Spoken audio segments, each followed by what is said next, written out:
How far will the Crusaders go to take back their Holy Land? The Crusaders were Christian military expeditions and religious wars proclaimed by the Pope. The Byzantine Emperor Alexis Comnenus sent an appeal to Robert, Court of the Flanders.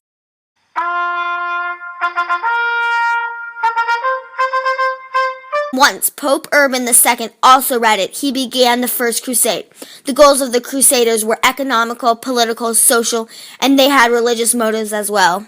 According to the Church, the crusading was an act of penance, or completely forgivable and off the record, which caused no regret to join. During the 1000s to 1300s, attracted many kings, nobles, knights, and townspeople. Some crusaders hoped to receive power, riches, and territory. These holy wars immensely impacted the development of Europe because it altered the power of the Pope along with the Church, united Christians as a whole, and opened many opportunities to all the people of Europe. First Crusade. It was the start of many more battles for the Christians. The First Crusade began when Pope Urban II got involved with Constantinople to protect it from the Muslims.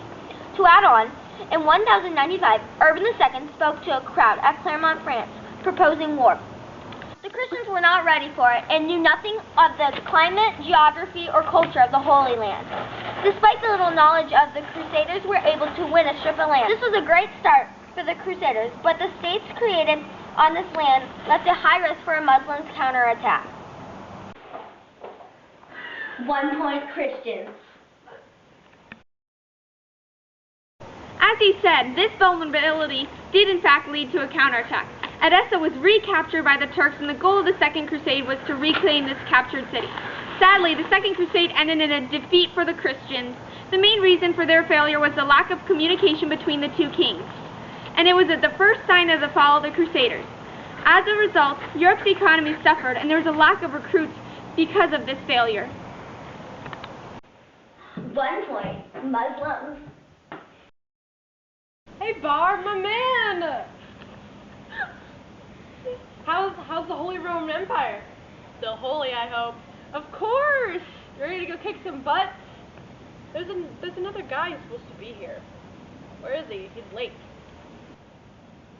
Hello! Richard. I'm gonna go get some water.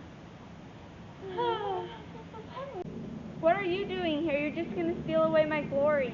Well, it's not my fault. You never deserved it. I feel bad for Barbarossa. Good luck. I don't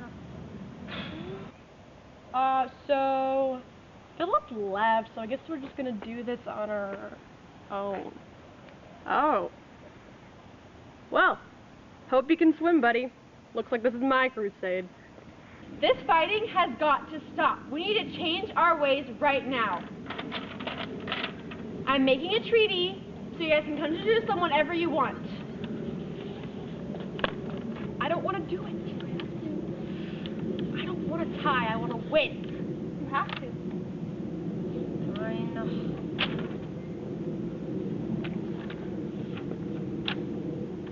Thank you. Now please leave me alone. If you keep beheading my people, I will behead you.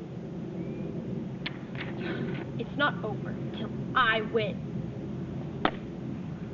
Here I am. Another point Muslim.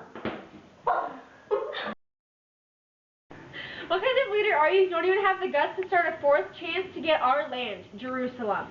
I will kill your whole group of friends if you don't get your act together and get your head in the game and kick some butt.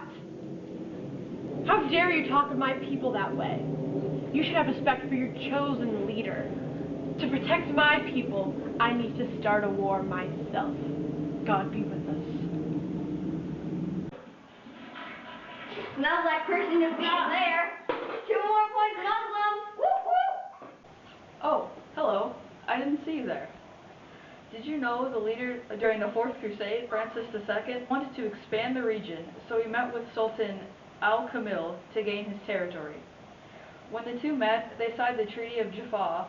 Unfortunately, 10 years later, the treaty that was signed came to an end, and Muslims attacked Jerusalem.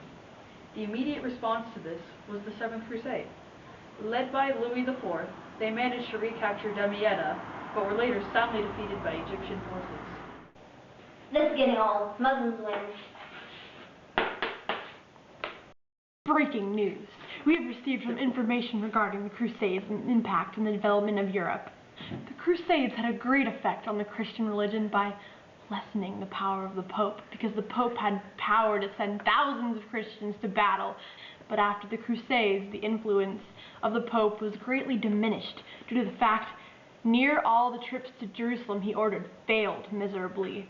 Crusader states expanded trade, causing the spread of wealth, cultural diffusion, and availabilities for work. The Christian religion flourished because it expanded trading opportunities.